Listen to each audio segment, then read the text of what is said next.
로티는 제가 로티는 학과에 대한 내용입니다. 여러분들이 우리 학교 어떻게 왔는지 잘 모르겠지만 뭐 배우러 왔는지도 모르겠지만 그거에 대해서 잠시 설명을 할까 합니다. 보금물정보학과는 뭐 알다시피 뭐 이렇게 학생들끼리 잘 놀고 있는데 이번에 뭐 교수진부터 찍 할 예정입니다. 우리 학과는 뭐 저기 보면 그로칼 보건의료 정보 스페셜리스트 그로칼은 뭐냐면 쉽게 얘기하면 글로벌하고 로컬하고 같이 붙여놓은 거예요. 그러니까 합성어로 만든 영어 단어예요. 모든 학교들이 많이 사용하는 단어고. 보건의료 정보는 저희 여러분들이 와서 배워야 할 분야예요.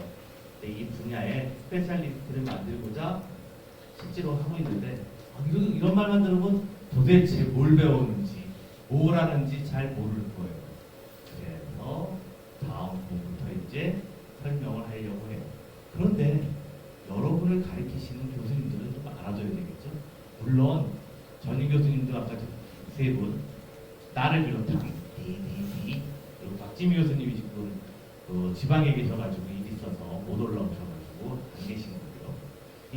여러분들은 의학영어 때 다 만나실 거예요. 박지미 교수님하고 김학기 교수님 만날 거고 저랑 이혁표 교수님은 대진탐 시간에 만날 거예요. 대학생활과 진로과 탐색입니다. 그거 과목에서 만나게 될 거예요. 대진탐은 4시간씩 4주만 수업해요. 그래서 여러분들은 이번 학기에 3월달이 지나면 학교를 며칠만 나오면 될까요? 3일입니다. 이렇게 짜주신 어디 갔어? 이렇게 짜주신 분이 조금 이따 소개를 해드리도록 할게요. 자, 그리고 겸임 교수님이 계십니다. 산업체와 병원에 계신 분들이 여러분들을 위해서 학교에 강의를 나와주시고 계십니다. 맨 끝에 김범식 교수님부터 김태관, 정수진, 그리고 김소희 교수님. 여기서 정수진 교수님하고 김소희 교수님, 김태관 교수님은 2학기 아니냐? 2학기지? 그렇지. 김범식 교수님하고 김소희 교수님이 1학기 여러분들과 만나뵐 거예요. 하나가 저 디지털 들으실까? 근데 아니구나. 따뜻구나. 저기 김한규 교수님.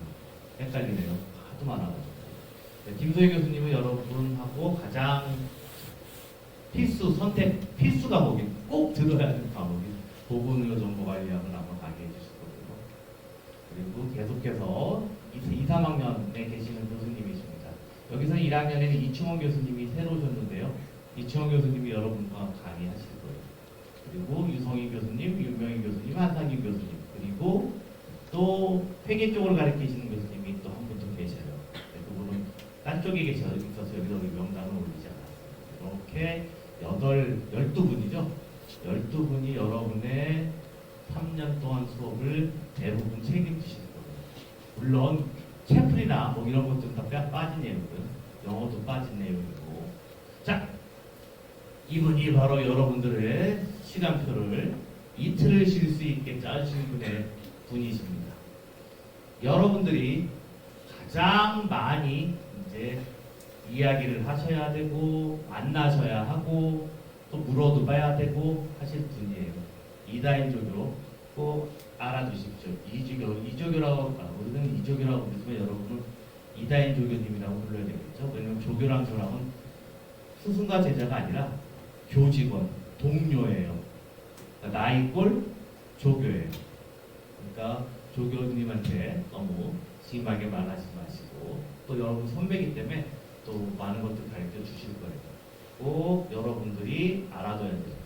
전화번호는 요거. 근데 자, 교육 목표는 매서 이거 하라고 해서 어쩔 수 없이 하는 거예요.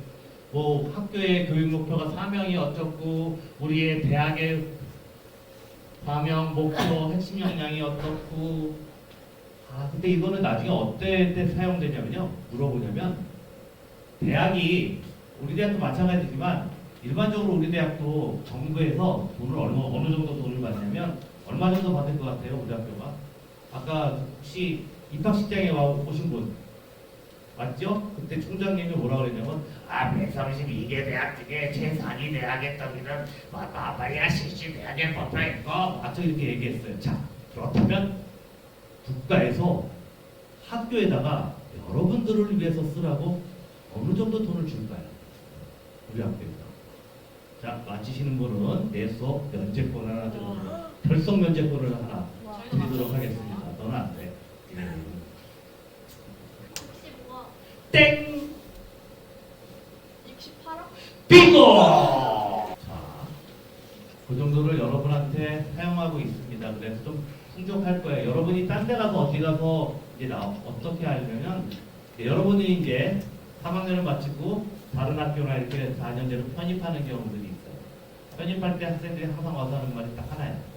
우리 학교 너무 좋아요. 교수님 저리 왔더니 장학금도 많이 안 주고 여기 장학금도 많이 줬는데 등등등등등등등 점점점점 이렇게 얘기하는 게 바로 이런 이유 때문에 그래요.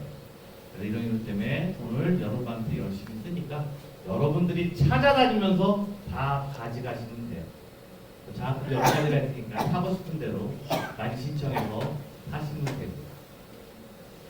자, 우리 과에서 인력을 양성하는데 크게 전통적인 직업군하고 4차 산업 직업군하고 나눠져 있어요. 물론 지금은 4차 산업이라고 하는데 그전에는 4차 산업이 있기 전에는 다른 얘기를 했죠. 4차 산업 어쩌고 저쩌고 뉴스에서 막 떠들길래 우리도 4차 산업이라고 멋있게 좀 써보자 하고 딱 했죠. 그래서 전통적인 직업군을 보면 뭐가 있을까요? 뭐가 있을까요? 이건 바로 우리 홈페이지에 나와 있는 건데 한 번도 홈페이지를 안 갔다는 얘기네. 이런 디디디디디디디디 누가 맞출까? 자네가 맞추면 내가 리포트를 2학기 때는 나랑 심하게 다녀야 되거든. 꼭 기억해서 리포트 면제 보내줄게. 리포트 면제는 너 자네를 데리고 있는 팀 전체가 리포트가 면제이기 때문에 대박인 거야. 너를 팀원으로 맞이하기 위해서 이 많은 사람들이 너한테 달려들 거야. 자, 뭘까? 해보지게. 그리고 의사? 우리가 의대입니까? 우리 의대 아니야. 우리는 의대가 아닙니다. 자, 그렇다면 혹시 뭐 1학기 때는 리포트가 별로 없으니까 나랑 놀아야 되는 시간이니까 상관이 없지만 2학기 때부터는 대박 터지게 리포트 나갈 거야. 특히 불쌍한 얼굴도 잘 받아요. 이 얼굴이 한 5월달, 6월달 되면 늙어 있을 거야.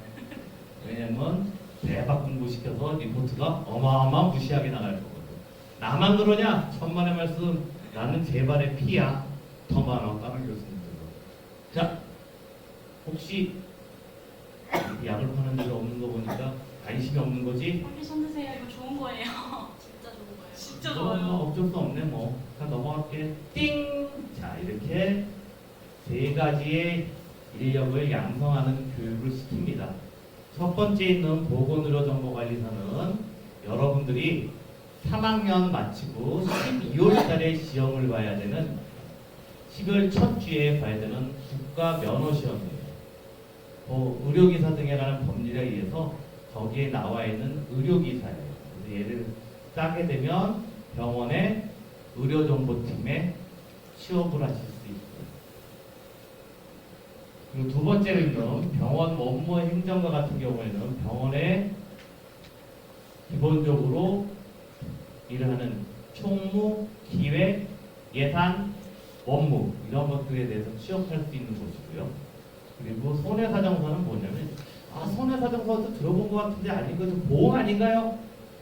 짜자자자잔 이게 보험일까요? 아닐까요? 자네한테 기회 줄게. 땡! 보험은 아닙니다. 보험이 아니고 뭐냐면 이따 얘기하겠지만 간단히 소개하면 내가 보험에 들었어. 내가 상해보험에 들었는데 길 가다가 자빠졌어. 으악! 다리가 부러졌어. 으악! 병원에 가서 치료를 받고 뭐를 해? 청구를 해야 될 거 아니야, 보험에. 보험회사에다 청구를 하면 진짜 이 사람이 거기서 다쳤는지 안 다쳤는지 조사하는 사람이 필요해요. 실제로 얼마나 다쳐서 얼마를 지급해야 되는지 비용을 그렇게 하는 일이 바로 손해사정. 그 업무를 해요. 이 1차 시험을 목표로 약 5개, 3개 과목을 가리키는데요. 이거는 3학년 이번 주가 실제로 3학년들 접수 기간이에요. 그래서 3월 말에 시험이 있어요. 첫 주, 마지막 주 때. 그때 시험 보는 거고. 그리고 마지막으로 4차 산업의 직업군은 의료와 데이터가 융합되어 있는 데이터 전문가예요. 저게 무슨 말일까? 하고 맨날 물어보는데, 자, 스마트워치 차고 있는 사람. 스마트워치. 나 스마트워치 있어? 스마트워치의 기능 뭐가 있을까? 또? 지금 내가 귀가 멀어가지고. 통화? 전화? 아이씨, 소리 이만 기능인데 전화. 그 말고 또 다른 거. 걸음수 또? 혈압도 재는 것도 있고, 산소파도 재는 것도 있고, 요새는 이제 당뇨 재는 것도 나오겠지만, 나온다 그랬으니까 좀 있으면 나오고, 당도 잴 수 있고, 이런 것들이나. 그러면 이런 데이터를 가지고 어떻게 내가 열심히 걸었어. 만보를 딱 채우면 어떤 일이 벌어져? 스마트워치에서 분석하지. 무슨 분석을 해? 잘 걸었나? 몇 킬로를 걸었나? 몇 번을 걸었나? 스피드가 얼마인가? 몇 걸음을 걸어서 스피드가 얼마나 났나? 이런 것들을 분석해서 시각적으로 보여주시오. 이런 일들을 하는 게 바로 의료와 데이터가 융합된 빅데이터 또는 데이터 전문가라고 해요. 자격증은 ADSP랑 ADP가 있는데 ADSP 같은 경우는 ADP 바로 전 단계에 따는 단계예요. 얘를 따고 얘를 따는 게 더 쉬우니까. 보통 ADSP를 딴 후에 ADP 자격증을 따서 어느 쪽으로 취업을 할까? 어느 쪽으로 취업하죠? 아까 알려드렸는데 기억이 없죠? 네. 기본적으로 어느 쪽에서 하면 병원의 전산실이라든가 컴퓨터실이라든가 또는 의료정보 시스템과 관련된 업체에 취업을 해요. 선배들도 그쪽으로 많이 가 있어요. 이런 데를 융합해서 만드는 직업군이 바로 오인과에서 하는 일이에요. 근데 실제로 와 닿아요? 하나도 망한다죠. 저 새끼는 어떻게 말을 해두고 저 따위도 얘기를 해가지고 하나도 안 나왔다. 그래서 또 준비했습니다. 자, 보건의료정보사였다면 이거는 기본적으로 법에 나온 내용입니다. 의료기사 등에 관한 법률에 보면 이 내용이 나와 있습니다. 보건의료정보관리사란 적불 나는구나. 됐다. 보건의료정보관리사란 의료기관에서 의료정보의 분석, 의료정보의 전사, 암 등록, 진료 통계 관리, 질병 사입 및 의료행위 분류, 그 밖에 의료기관에서의 의료 및 보건지도에 관한 기록 등을 정보 분류하고 확인 유지 관리하는 업무를 한다. 그래서 기본적으로 이렇게 5가지 업무가 기본적이에요. 그래서 병원에서 돌아다니는 모든 정보는 바로 보건의료정보관리사가 다 취합해서 볼 수 있고 확인할 수 있고 그걸 수정할 수 있어요. 이런 업무를 하는 게 바로 이 업무예요. 근데 이 업무를 하기 위해서는 뭐가 필요하냐면 이게 필요해요. 보건의료정보 관리 교육평가원이라는 데서 보건의료정보관리 교육 프로그램 인증을 받아야 돼요. 우리 학교는 우리 과는 20년도에 받아서 2023년, 2024년 2월까지 이제 돼 있는데 어제 중간 평가를 또 받았네요 우리가. 그래서 2년이 또 연장이 돼서 2026년 2월까지 즉 25학번까지 들어오는 학생들은 학교에서 정한 성취도만 완성된다면 바로 보건의료정보관리사 시험을 볼 수 있는 응시 자격을 얻을 수 있어요. 그러니까 보건의료정보과나 보건행정과나 보건의무행정, 의무경영 이런 과들이 다 있는데 그 중에 시험을 볼 수 있는 학교는 약 106개 대학 중에 60개 대학밖에 안 돼요. 나머지는 이 보건의료정보관리사를 볼 수가 없어요. 인증을 받지 못했기 때문에. 그러면 인증을 받으려면 꼭 이걸 설명해야 돼. 이조교 이거 찍어야 돼. 설명하는 거 얘네들. 왜냐면 증거 자료를 남겨야 되거든요. 네, 뭐. 1학년 1학기 때는 이게 보여요? 안 보이죠? 보여요? 안 보여요? 눈 좋아라. 난 안 보이는지만 의학용어가 있고 해부생리학이 있고 그리고 밑에 보건의료 정보관리학이라고 있어요. 아까 김소희 교수님이 가르칠 텐데 이게 필수 과목이에요. 여기 나와 있는 것들이 필수 과목인데 자, 의료정보관리학은 2학기 때 의료정보관리 실무를 배우기 위해 선수 과목으로 꼭 배워야 돼요. 얘가 F가 나면 얘를 배울 수가 없어요. 얘가 F가 났는데 얘를 못 배우면 어떻게 될까? 쟤를 못 배운 거잖아. 그러면 선수 과목이 이수가 안 됐기 때문에 어떻게 돼? 탈락될 수 있겠죠. 나는 졸업을 했는데 면허 시험을 볼 자격이 안 생겨요. 와, 슬프겠죠? 그래서 여러분들을 뒷달에서 공부를 시켜서 성적을 받게 해줘야 되는 게 요가 무시고. 어이구, 왜 들어갔어? 자, 두 번째는 여기 네모 박스가 있죠? 네모 박스. 1학년 때 의학영어, 해부생리학, 그리고 병리학을 먼저 배우고 난 후에 이 뒤에 있는 박스 과목을 배워야 돼요. 얘네를 먼저 배우고 얘네를 안 배우면 늦게 배우면 마찬가지로 어떤 일이 발생을 해? 볼 자격이 없어져요. 그래서 그거를 향하는 다른 조치를 취해야 돼요.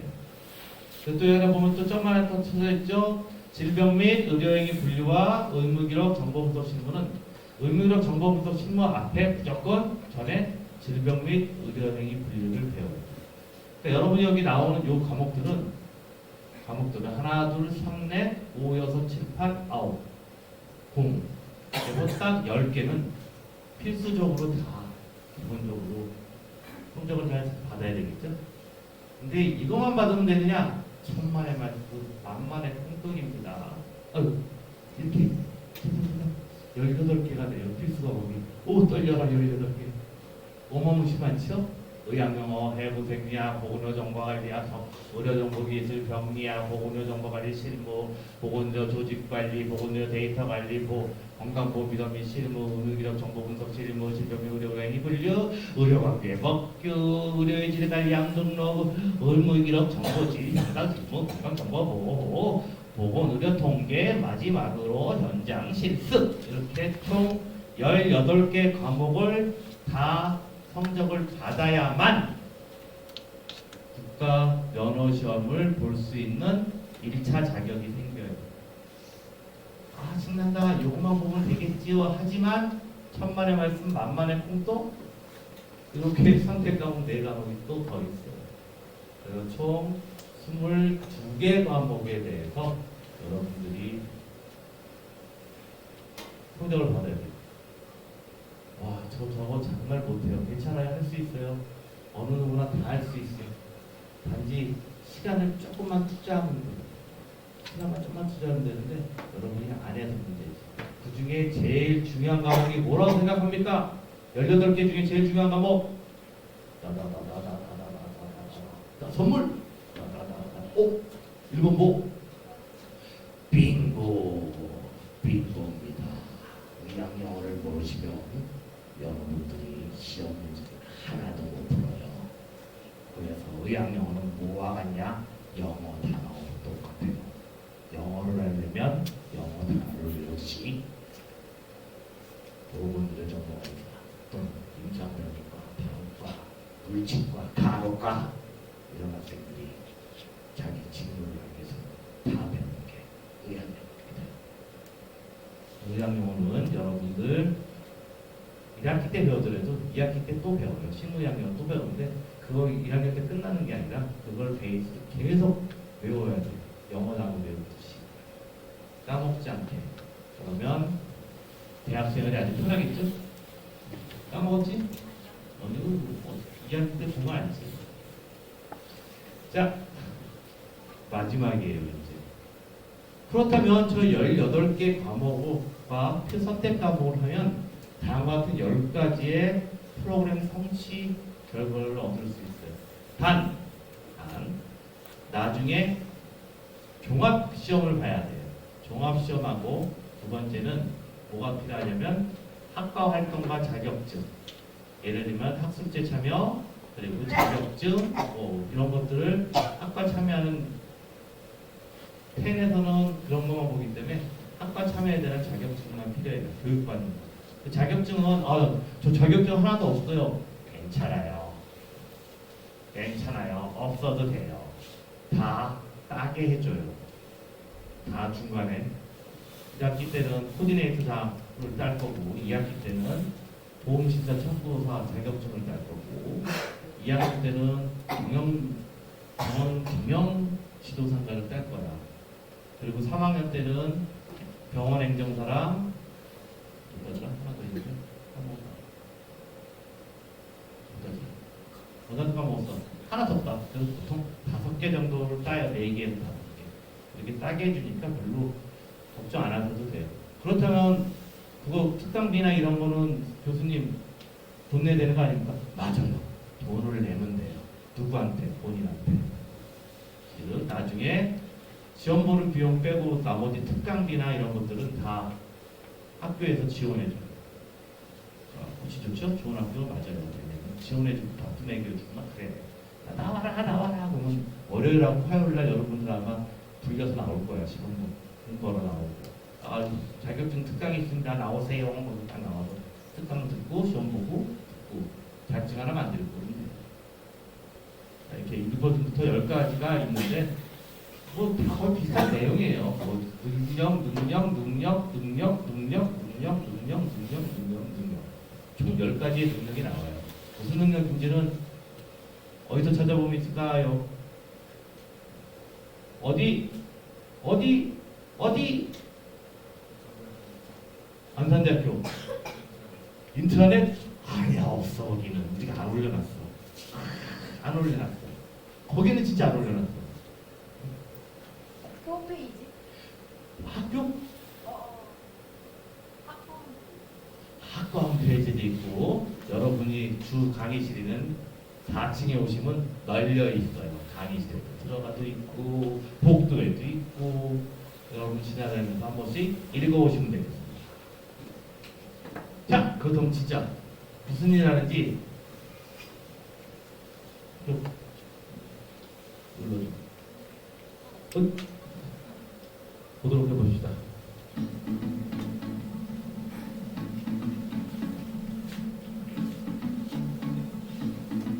사병원이야. 사병원 안 가면 모르겠네.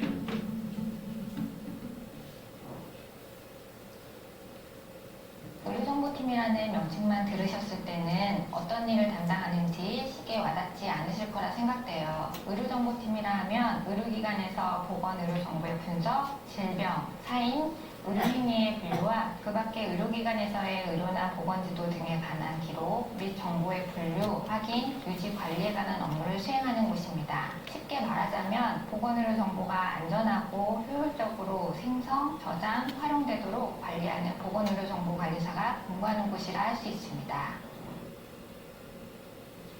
저희 팀에서 환자분들을 대면하는 유일한 업무라서 환자분들께서도 의료정보팀을 가장 친숙하게 떠올릴 수 있는 업무가 아닐까 싶으신데요. 의무기록 사본발급 창구에서는 사본발급과 스캔 업무를 하고 있습니다. 이름에서도 알 수 있듯이 환자분들께서 요청하신 대로 다양한 종류의 의무기록을 발급하고 있는데 의료법에 따라 환자 본인인 경우 신분증을 확인하고 가족이나 대리인인 경우 정해진 구비서류를 확인하는 등 환자분들의 의료정보를 철저히 보호하고 있습니다.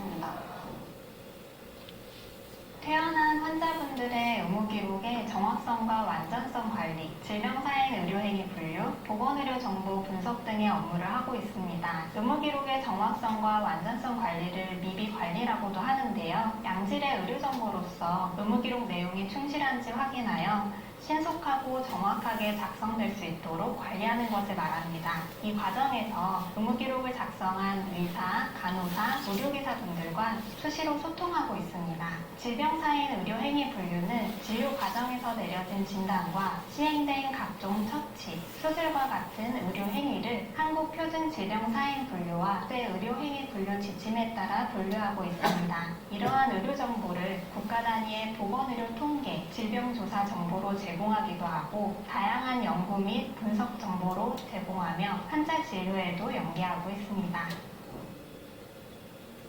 환자 진료에 대한 정보를 성실하면서도 효율적으로 수집하고 의무기록 내용의 통일성과 일관성을 유지하기 위해 외부 평가나 원내 지침에 따라 서식을 개발 보완하고 있습니다. 그리고 서식마다 직종별, 부서별, 사용자별로 접근 권한을 부여하고 대안을 하면서 작성된 기록의 연락 이력을 모니터링하는 등의 관리를 하고 있습니다.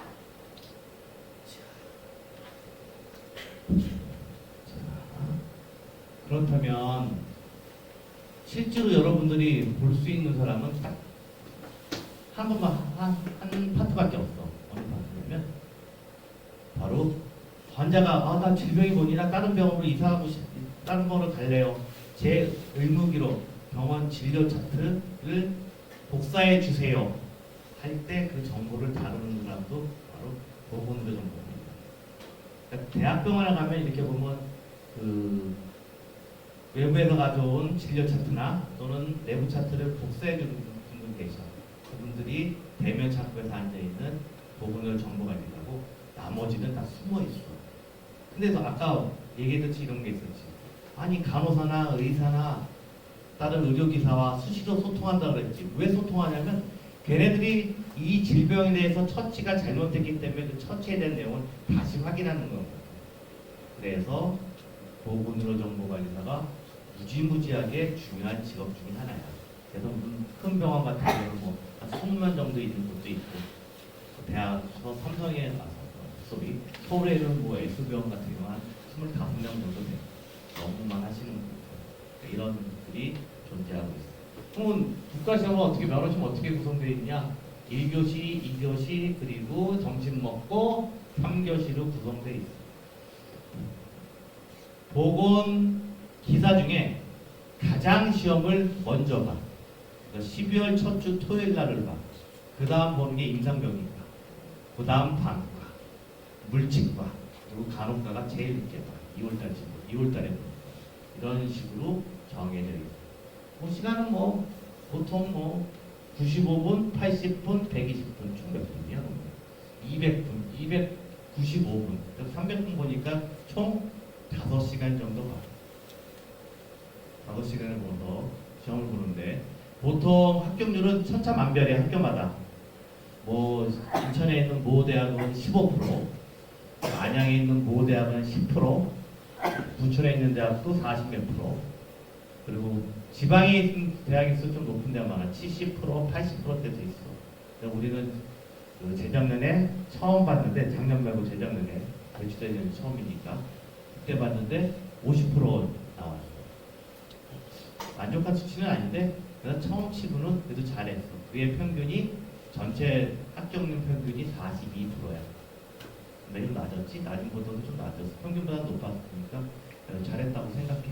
여러분들 선배들 얼굴 보면 나중에 떨어졌어 그럴 거야. 그러면 위로해주고 붙었어 그러면 축하해주는데. 자, 그 다음 원무행정관. 원무행정관은 병원 전체를 관리하는 행정 업무를 하는 거야. 보통 행정학과 출신이 많이 해. 근데 뭐 이 원무행정 쪽을 많이 하는 부서가 어디냐면, 여러분들 알다시피 물치과나 방과, 특히 물치과 같은 경우에는 수명이 짧아. 병원에 들어가가지고 오래 다니지 못해. 힘드니까. 수명이 짧아. 보통 40대 정도면 다 다른 쪽으로 나오던가 그래. 그럼 그런 분들이 보통 업무행정으로 막 돌아서 원래 우리 과에 나와서 업무행정으로 가시는 분들도 많고, 자, 이런 병원 전체를 관리하는 행정 업무를 하는 게 원무행정관. 자, 이것도 한번 눌러줘.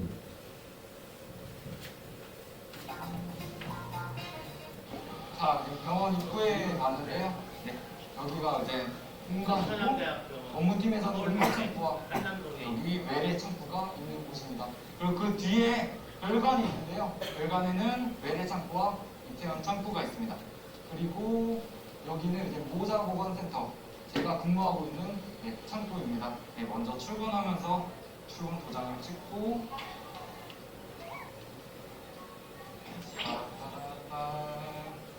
네, 여기는 이제 각각 재원계와 교통, 항해, 그리고 신체 감정 등 업무를 업무를 수행하고 있는 곳인데요.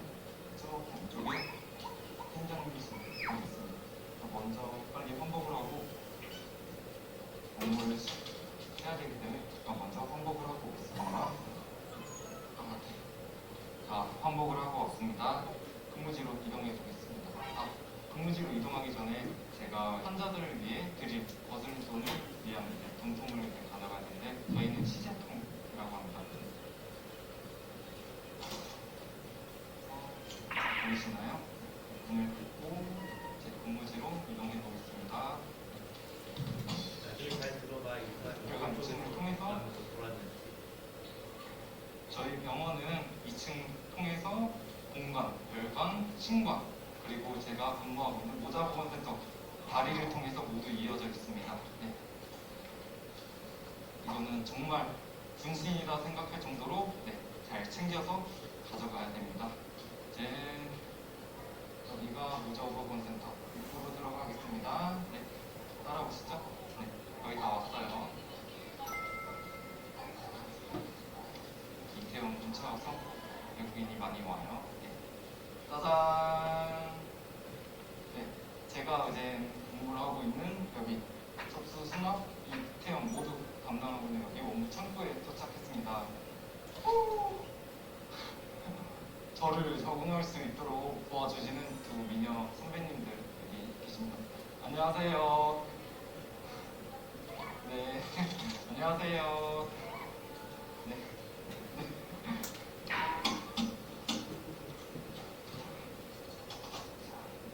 시작합니다. 안녕하세요. 네. 성함이 어떻게 되세요? 환자분들께 뭐 진료에 대해서 계산해 주시고 그 정도 업무 아닌가요?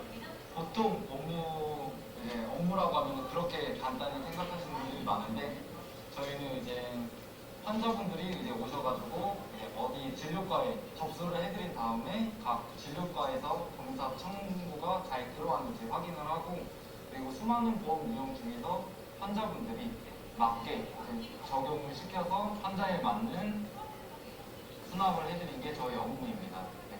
그리고 응급 업무가 따로 있고 그다음에 외래 그리고 입퇴원계 업무 그다음에 아까 보셨던 신체 감정, 교통, 상해, 대원 등등 수많은 업무들이 분장되어서 업무를 수행하는 것이 업무팀이라고 할 수 있습니다. 네.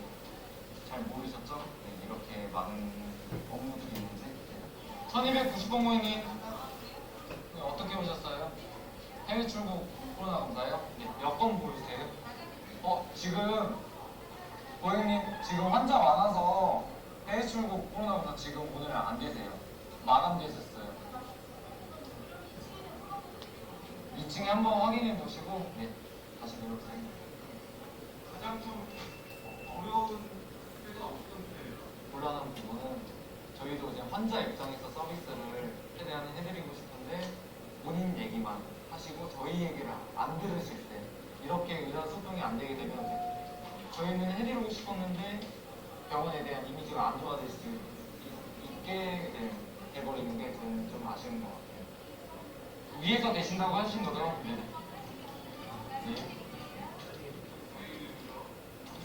네, 정말 다행이에요.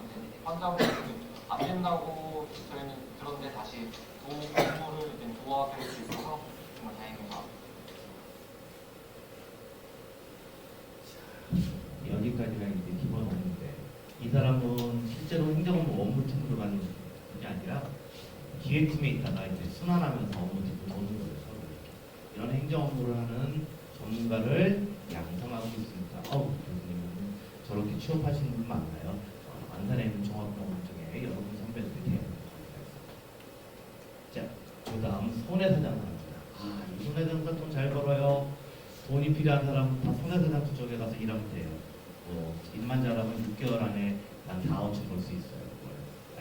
1년에 연으로 따지면 한 달에 한 400, 400에서 450, 한 3년 지나면 억 단위로 올라가요. 일 잘하면. 근데 일이 그렇게 쉽진 않아요. 솔직히 따지면.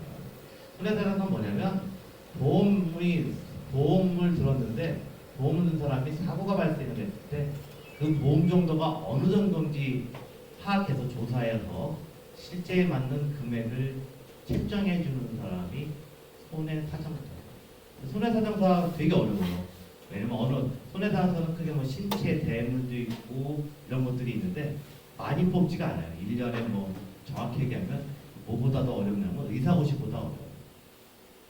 의사보다 더 어려워요. 50명 뽑고 1년에 어떤 거는 많이 뽑는 신체 300명 전체 50명 전체 보는 사람 몇 명인데 50명을 뽑는 거 어마무시하게 보조도 공부하는 사람이 많으니까 이것처럼 보험 들어주세요. 아니에요. 보험은 절대 아니에요. 여러분들이 하는 손해사정사는 어떻게 되어 있냐면 이렇게 되어 있어요. 보험회사에서 너가 피보험자가 보험을 계약했어. 아, 나 다치면 죽으면 돈 얼마 줘 하고 수혜자가 있을 거고 또는 내 보험으로 의해서 어떻게 다치는 사람이 있겠죠. 피보험자. 이런 사람들이 사고가 발생했을 때 얼마나 돈을 지급하느냐.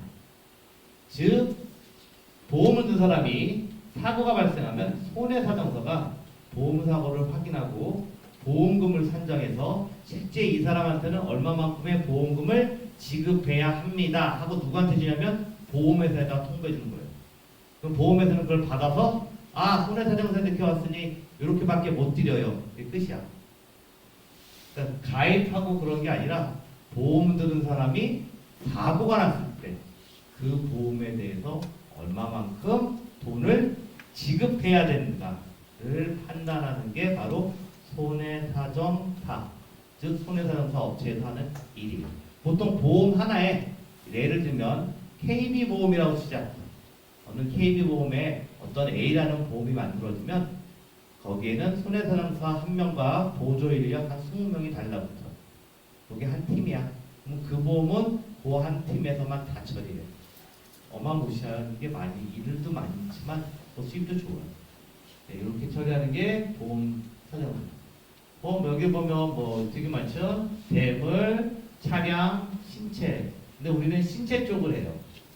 차량이나 대물은 많이 안 하고 신체 쪽을 하는데 이 신체 쪽에서는 한 1년에 300명 정도 뽑아요. 그래서 많이 늘어서 점점 더. 그래서 1차를 목표로 이게 2차 되게 어렵거든요. 그러니까 1차는 조금만 공부하면 붙어. 보험법하고 보험개혁법, 상법 중에 보험편을 보면 되고 그리고 손해사정 이론을 공부시켜서 시험을 볼 수 있게 해요. 그래서 1차를 목표로 하고 있어요. 그리고 보험업체, 이 손해사정사 업체에 근무를 하면 3년인가 5년인가를 근무를 하면 1차 시험을 면제해줘요. 그리고 자기가 처리해서 일 업무를 배웠기 때문에 2차 시험에 되게 편하게 볼 수 있어요. 그래서 많이 가기도 하고 올해도 한 5명 갔는데 잘 보고 있는 것 같아요. 자, 아이고. 우리는 하루하루 수많은 위험과 함께 살아가고 있다. 사회가 발달할수록 각종 사고와 질병들이 우리를 위협하고 있는데 개인이 혼자 감당하기 어려운 위험 등에 대해 적극적인 위험관리 수단으로 활용되는 것이 바로 보험이다. 보험금을 받기 위해서는 사고 현장부터 보험금을 받기까지 보험회사와 보험 청구인 사이에서 일하는 전문인이 필요한데 이들이 바로 손해사정사다. 보험 사고의 현장에서 땀 흘리는 손해사정사, 그들을 만나본다. 사건 사고가 끊이지 않는 도시의 하루. 서울의 한 지하철역에서 사고가 발생했다. 당시 사고가 저녁에 일어난 거라서 술에 취한 취객이 그만 철로로 넘어져 다친 사고인데 상황을 한번 좀 체크를 좀 해봐야 될 것 같아요. 마치 탐정처럼 사고 현장을 꼼꼼히 살피는 이 사람은 대체 누구일까? 다른 저희 지하철 역사를 보면 그러니까 운전사업체에서 그는 보험회사에 근무하는 경력 10년의 손해사정사다.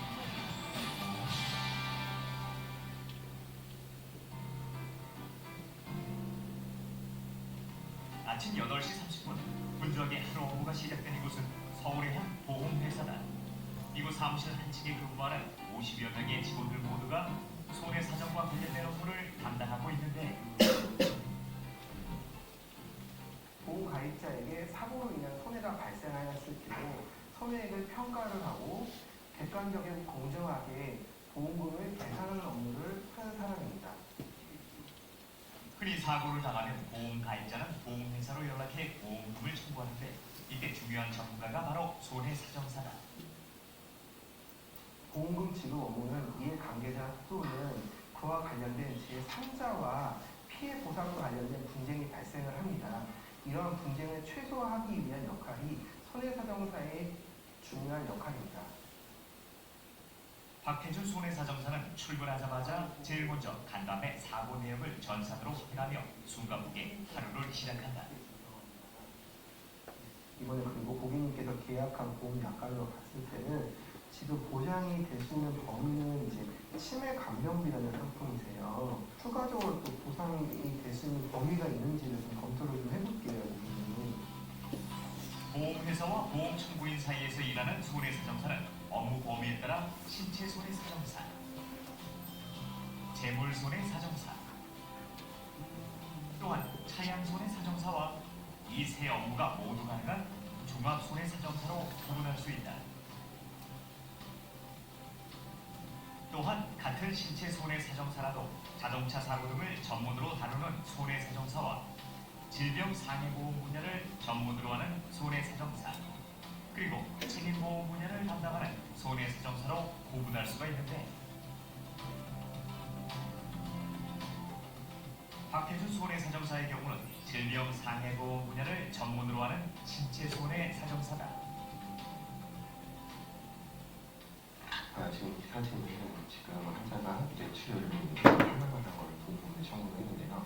이 사진상에서 이 출혈이 자발성으로 터진 건지 아니면 기존에 있었던 병력으로 인한 뇌출혈인지를 확인하기 위한 작업입니다.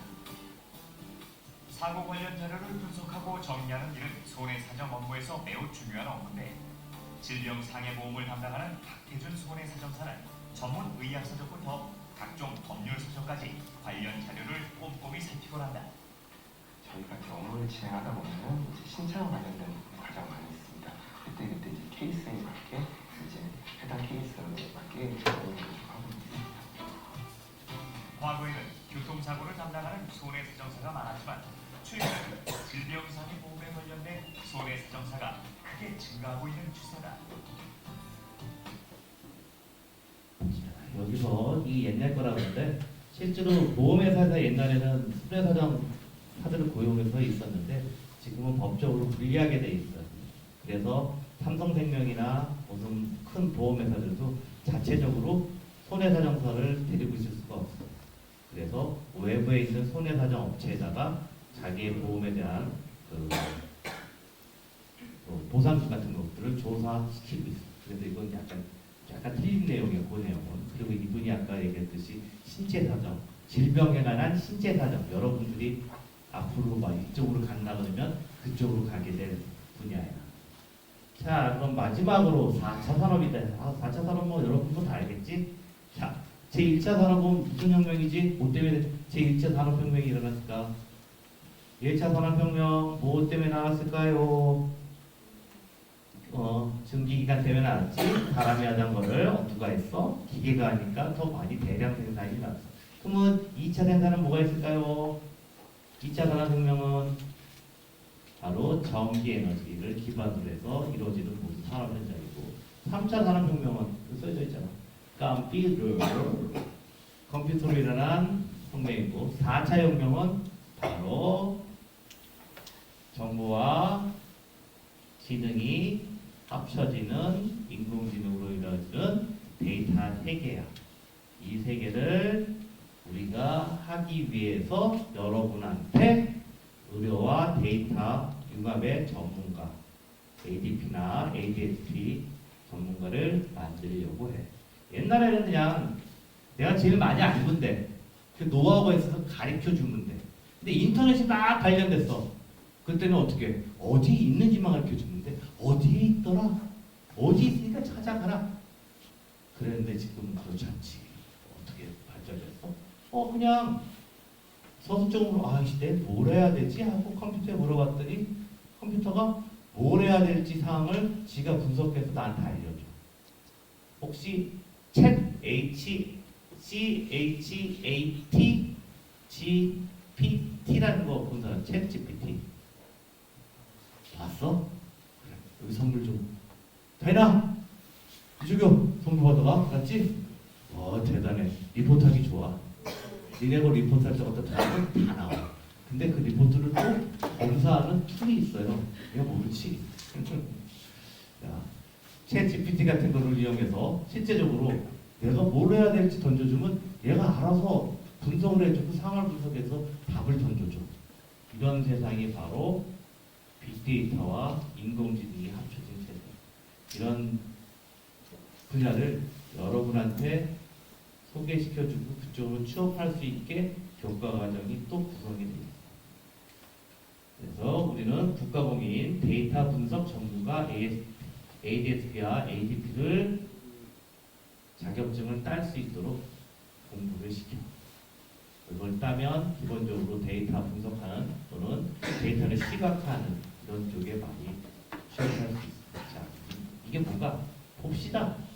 도대체 저게 뭔지 보자고요. 보건의료 빅데이터를 통해 달라질 우리의 삶, 상상해 본 적 있으신가요? 우리의 유전자를 분석하면 암과 당뇨 등 유전적으로 취약한 질병들을 사전 예측하여 미리 예방할 수 있고, 몸이 아파서 치료받을 때에는 부작용 걱정 없이 나에게 꼭 맞는 치료를 할 수 있습니다. 병원에 가지 않아도 생활 속에서 개인별 맞춤 건강관리를 받을 수 있죠. 진료와 임상 빅데이터를 활용해 효과적인 신약이 개발되면 희귀병, 난치병 극복의 날도 머지않겠죠? 또 갑자기 찾아오는 감염병의 위협으로부터 훨씬 자유로워질 거예요. 이 모든 변화는 우리의 건강 데이터가 모여 보건의료 빅데이터가 될 때 시작되며, 빅데이터, 인공지능 등 새로운 기술은 우리의 삶을 변화시킵니다.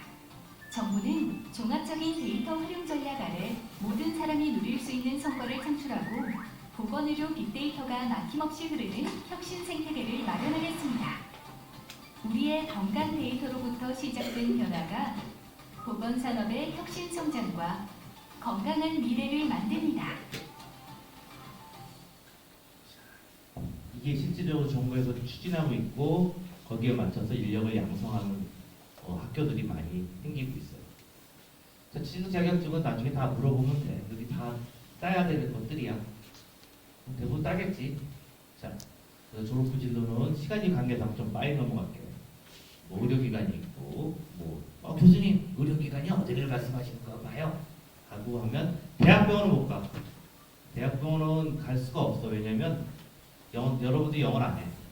혹시 토익 900 넘는 사람? 토익 900? 없지? 그거 봐. 보통 토익 900 정도 넘어야 지원할 수 있어.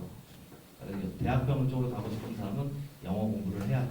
영어 공부하면 또 우리 학교가 영어 공부 하나 기가 막히게 시켜. 국제교류원에서. 나중에 거기 가서 그렇게. 영어가 필요하니까 영어가 아닌 안산 시내 종합병원은 뭐 단원병원, 한돈병원, 21세기 병원, 그리고 한사람병원 이런 종합병원에 다 여러분 선배들 가 있어요. 그 대학병원 빼고는 대부분 가 있다고 보면 되고, 손해사정에서는 A1이라고 우리나라에서 손해사정 업계 중에 3위 하는 데가 있어요. 3위. 다 뭐더라? 다스카가 5위 하는 업체거든. 그 업체랑 다 협약을 맺어서 인력을 우리가 공급하고 있어. 그리고 여기는 공부가 여기 쉽지 않거든. 솔직히 빅데이터 하는 게 조금 사고적으로 다른 분야와 달리 여기는 외우고 논리적으로 생각하는 게 조금 필요한데, 그쪽이 되는 학생들은 지금 하고 있고 그렇지 않은 학생들은 이쪽으로 다 취업을 하고 있어. 뭐 학교 생활 이런 건데 이런 건 한데 SNS 많아. 나중에 하겠지. 자, 신입생 여러분 입학을 축하하고, 궁금한 거 있으면 이제 선배들한테 물어보고, 선배들이 또 교수님 뒷담화하면 와가지고 알려줘. 알았지? 이 선배들이 뒷담화한다. 그럼 나한테 다시 알려줘. 교수님한테 뭐라고 그랬어요? 그럼 내가 특별히 리포트를 면제해줄게. 너 리포트 면제가 얼마나 큰지 모르는 거야. 진짜 좋은 거. 진짜. 나의 리포트는 어마무시하게 많거든. 자, 그동안 좀 지루했지. 지루 안 하려고 노력을 했는데도 불구하고 총 4가지 인력 유형을 양성하니까 너무 스트레스 안 받아도 돼. 1학년 1학기 때는 재밌게 놀면 되고, 물론 의학용어도 외워야 돼. 의학용어나 관련된 해부 생리학은 잘해야 돼. 그리고 보건의 정보 관련은 잘해야 돼. 오? 과목이 3개나 다 잘해야 되네? 그럼 2학기 때는 병리학도 잘해야 되네, 생각해보니까. 지금도 어차피 본문에 공부 열심히 하시고, 계약하고, 나는 목요일날 나는 수업이 없지. 나는 여러분하고 화요일만 수업 있어.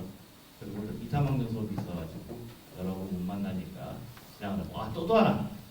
아까 4분 교수님이 계시는데 2반으로 나눠서 지도를 할 거야. 지도 교수님은 나랑 이연표 교수 2분만 지도 교수를 하고, 김만기 교수님 같은 경우는 취업 쪽 상담을 하시고, 박지미 교수는 학업 쪽 상담을 하셔. 그러니까 나중에 지도 교수 나눌 때 헷갈리지 말고. 그리고 지도 교수는 홀수 짝수로 나눠. 자기 학번인 끝번호가 홀수인 경우는 나고 짝수인 경우는 이연표 교수가 할 거야. 그 대신 탐시라는 그렇게 나눠진다는 것만 기억하도록 해. 자, 장시간 지루했지? 자, 지루 안 하기 위해서 박수 3번 치고 끝내도록 하겠습니다. 자, 시작. 하나, 둘, 셋. 고맙습니다. 1부를 진행해주신 한성택학 과장님께 모두 박수 부탁드립니다. 저희 이제 2부 시작할 건데 10분 쉬는 시간 갖고 지금 34분이니까 50분까지 모여주시길 바래요. 안녕하세요. 23학번 신입생 여러분. 오늘 2023학년도 신입생 오리엔테이션 2부 MC를 맡게 된 학생회장 이나린, 부학생회장 강지혜입니다. 반갑습니다. 2부 순서는 학생회, 학생회비, 동아리, Q&A, 마지막으로 학생회 선배들과의 대화 시간 및 강의실 소개가 있습니다. 그럼 지금부터 2023학년도 신입생 오리엔테이션 2부 행사를 진행하도록 하겠습니다. 혹시 이 중에서 학생회 해보셨거나 학생회가 뭐 어떤 일 하는지 알고 계시는 분 있으세요? 그러면 저희 정보통신부 부장인 권은빈 학생이 대신 답변해 드릴게요. 말씀해주세요. 학생들이 과를 대표해서 행사를 추진하는 조직입니다. 네, 답변 감사합니다. 권은빈 학생이 말했듯이 학과 학생회란 학생이 주체가 되어 학생과 교수님 사이의 소통을 도와주는 조직을 뜻합니다. 저희 보건의료정보학과 학생회 부서로는 총무부, 학술부, 레저스포츠부, 정보통신부가 있습니다. 부서에 관련된 자세한 사항과 학생회 모집은 추후에 단톡방에 공지해드릴 테니까 많은 지원 부탁드릴게요. 저희 학생회가 하는 활동은 체육대회, 석학제와 같은 학교 축제 지원 및 학술제, 학예수여식 같은 학과 축제를 지원하는 활동을 주로 하고 있습니다. 학과의 행사를 위해서는 무엇이 필요할까요? 아시는 분? 네, 맞습니다. 학과의 행사를 진행하기 위해서는 그에 따른 비용이 필요하죠. 그것을 학생회비라고 칭하는데, 학과 학생회비로는 1년간 진행되는 학과 행사 및 복지 혜택에 사용합니다. 올해 저희 학과 행사로는 봄신학축제, 체육대회, 석학제, 학과 학술제, 졸업예배, 학과 졸업식이 예정되어 있습니다. 여기서 신입생 환영회와 MT는 20년도, 21년도, 22년도 3년간 코로나로 인하여 취소가 되었는데요. 만약 행사가 추진된다면 개인당 추가로 비용을 더 지불하셔야 한다는 걸 알아주셔야 하며, MT와 신입생 환영회는 추후 사항을 보고난 후에 다시 공지해드리도록 하겠습니다. 네, 저희 화면 보시는 것처럼 2023학년도 학생회비 금액은 55,000원입니다. 총 금액 924만원은 1학년 61명, 2학년 65명, 3학년 42명의 학우들이 학생회비를 다 낸다는 가정하에 나오는 금액입니다. 2023년 학생회비 사용 내역을 간단하게 설명해 드릴게요. 첫 번째 행사는 짝선배 짝후배입니다. 짝선배 짝후배는 선배와 후배가 친목을 다지기 위해 학생회에서 기획한 행사이고, 이때 학생회에서는 개인당 2만원을 지원해 줄 것이며 추가에 드는 비용은 자신의 사비로 충당을 해야 합니다. 짝선배 짝후배는 총 250만원의 비용이 발생할 것입니다. 두 번째 행사는 학과회식입니다. 저희 학과에 있는 모든 학년이 참석할 수 있는 행사로 최대 80명까지 받을 예정입니다. 학과회식은 학생회비로 하는 것이 아닌 개인 사비로 진행할 예정이고요. 다음으로는 체육대회입니다. 저희 과의 모든 학우들이 먹을 도시락과 음료 비용 및 렌탈 비용을 합쳐 총 186만 8천원입니다. 스승의 날 행사는 교수님 4분께 드릴 선물 비용 총 5만원입니다. 다음 행사는 석학제입니다. 석학제 때 저희 학과는 학과 회식을 할 예정이며 회식비 및 렌탈비 300만원입니다. 그 다음 행사는 학술제입니다.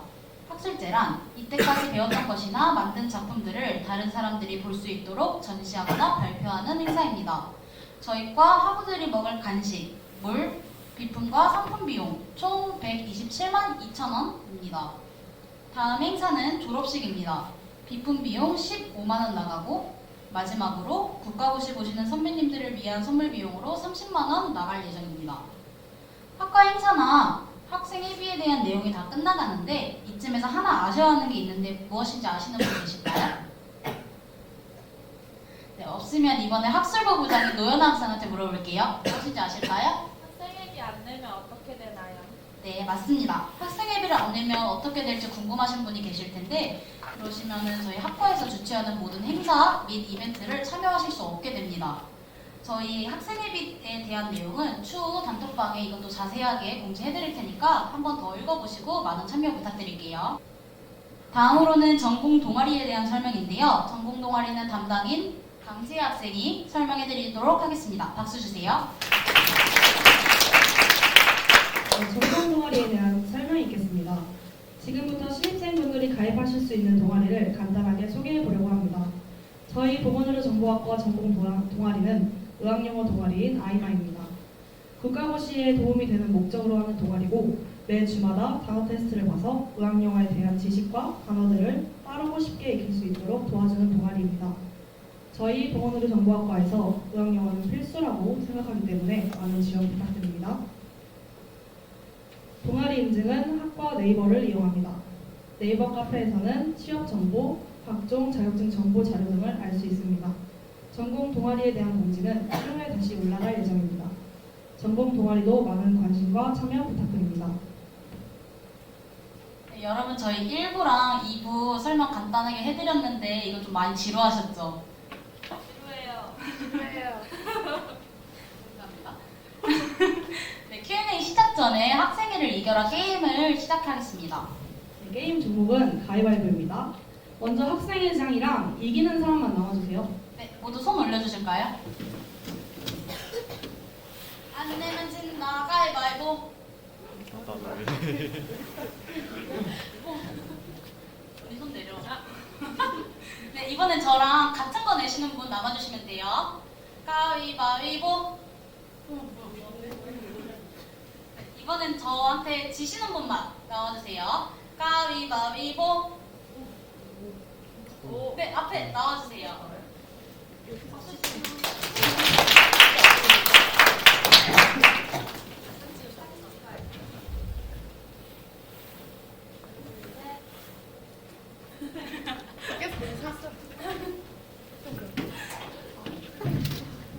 네, 다음에는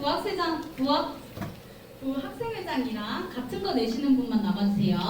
안 내면 진다 가위바위보. 안 내면 진거 가위바위보.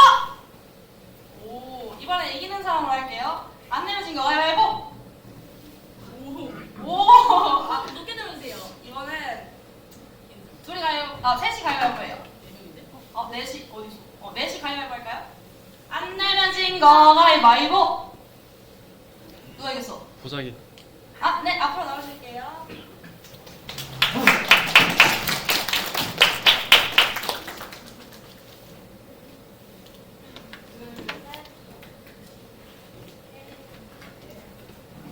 네, 다음에는 저희 총무부 부장인 김찬호 학생 앞으로 나와주세요. 이거예요. 열심히 하세요. 네, 교수님이 준비해주신 선물이에요. 이번에 어떤 거예요? 네, 같은 거 내시는 분만 남아주세요. 손 높게 들어주시고요. 안 내면 진다 가위바위보. 이번에도 같은 거예요. 가위바위보. 세 분이서 그럼 가위바위보 하실까요? 네 분이. 네 분끼리 가위바위보 해주세요. 안 내면 진다 가위바위보. 가위바위보. 가위바위보. 앞으로 나와주세요. 가위 되시는 분? 가위바위보 이겼어.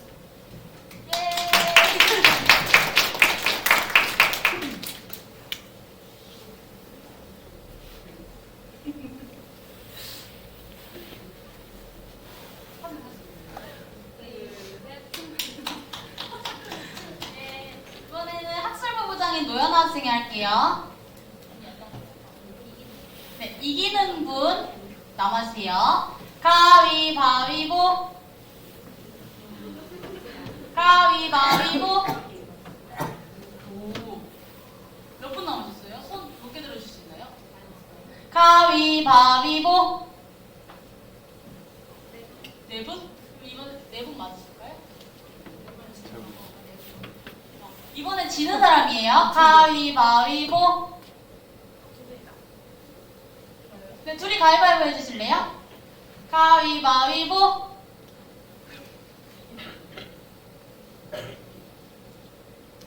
다시 할까요? 이긴 사람으로 할게요. 가위바위보. 가위바위보. 네, 앞으로 나와주세요.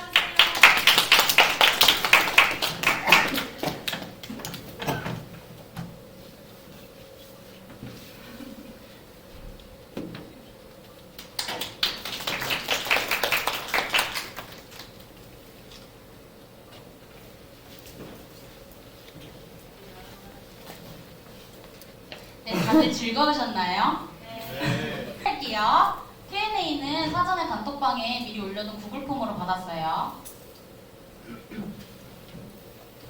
학생이 하면 좋은 점이 무엇인가요?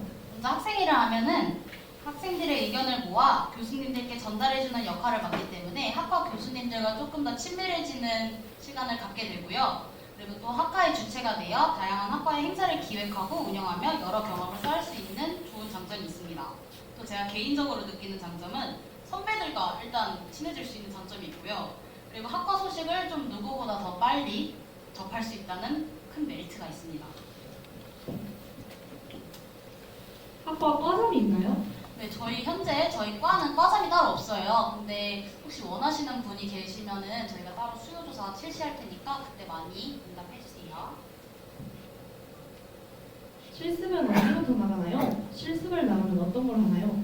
네, 현장 실습은 3학년 여름방학 중에 나갈 예정이고요. 실습은 병원 취업에 도움되는 의료정보팀을 비롯한 병원의 전반적인 곳에서 실습을 하게 됩니다. 실습 무조건 해야 하나요? 현장 실습을 안 하시면은 국가고시 응시 자격이 박탈됩니다. 선배님들은 어디로 많이 취업을 나가나요? 저희 학과 선배님들 대부분이 종합병원 및 일반병원으로 나가고 보건의료정보관리사 면허를 따신 선배님들은 의료정보팀, 취득 못하시는 분은 병원의 총무, 기획, 원모를 맡게 됩니다. 또한 손해 정도를 판단하는 손해사정회사와 데이터 융합 쪽에 관심이 있으시면 병원 전산실 및 의료정보 시스템 업체 등에 취업을 하십니다. 저희 예시병원으로는 단원병원, 한사람병원, 21세기 병원 같은 종합병원이랑 치과, 피부과, 성형외과, 요양병원 이런 데도 많이 나가요. 전공 수업을 빠지게 되면 어떡하나요? 저희 결석을 하면은 학점이 깎이게 되며 사회 결석 시 F를 받게 돼요. 교양 필수 과목 및 전공 필수 과목에서 F를 받게 되면은 해당 과목 내년에 다시 재수강하셔야 합니다. 4교시부터 딱 수업이 있는데 점심시간 따로 없나요? 대학교에서는 점심시간이 따로 없어요. 공강시간과 수업 중간중간 쉬는 시간을 이용해 드시면 됩니다. 저희 이제 자유관 3층에 CU가 이제 열릴 예정이거든요. 그리고 저희 바로 앞에 건물인 예지관 밑에 CU랑 학식 먹는 데도 있어요. 거기서 많이 드시면 돼요. 학교 주변에 맛집 추천해주세요. 저희 스프니에 포크랑 홍등, 먹거리, 마루구리또, 부대통령 뚝배기, 꼬달 뷔페 등이 있습니다. 후배들에게 해주고 싶은 조언이 있나요? 아까 교수님도 말씀하셨듯이 무조건 의학용을 열심히 외우세요. 2학년, 3학년도 굉장히 편하고 이제 나중에 국가고시 볼 때도 훨씬 수월하게 보실 수 있어요. 그리고 신입생분들 중에 보건 생각 안 하시다가 오시는 분들도 꽤 계실 텐데 수업 따라갈 걱정 너무 하시지 마시고 교수님 말만 잘 들으시면 돼요. Q&A 시간은 여기까지 가지는 걸로 하겠습니다. 더 궁금한 질문이 있거나 필요한 사항 있으시면 따로 개인 연락 부탁드립니다. 저희 학과의 인스타그램 및 페이스북 활동 사진과 학과 소식이 업데이트되고 있으니 많은 이용 부탁드립니다. 네, 저희 이제 2023학년도 신입생 오리엔테이션 마지막 순서는 선배들과의 대화 시간 및 학과 탐방입니다. 학회 임원들이 각 조마다 한 명씩 들어가서 함께 대화를 나눌 것이며 1조부터 강의실을 둘러보고 다시 1층으로 내려오는 걸로 하겠습니다. 저희 이름표 보시면 맨 위에 상단에 조 나와 있어요. 그거 보고 앉으시면 돼요. 1조는 이나린 학생, 2조는 강지혜 학생, 3조는 김찬우 학생, 4조는 권은빈 학생, 5조는 노현아 학생, 6조는 김범준 학생이 들어갈 것입니다. 학생의 임원들은 각 조에 들어가 주시길 바랍니다. 이제 아쉽지만 선배들과의 대화를 마지막으로 여기서 마무리를 해야 할 것 같습니다. 여태까지 들어주신 신입생분들께 감사의 인사드리며 저희는 다음 주에 개강하고 학교에서 뵙겠습니다. 이상으로 학생회장 이나린, 부학생회장 강지혜였습니다. 감사합니다.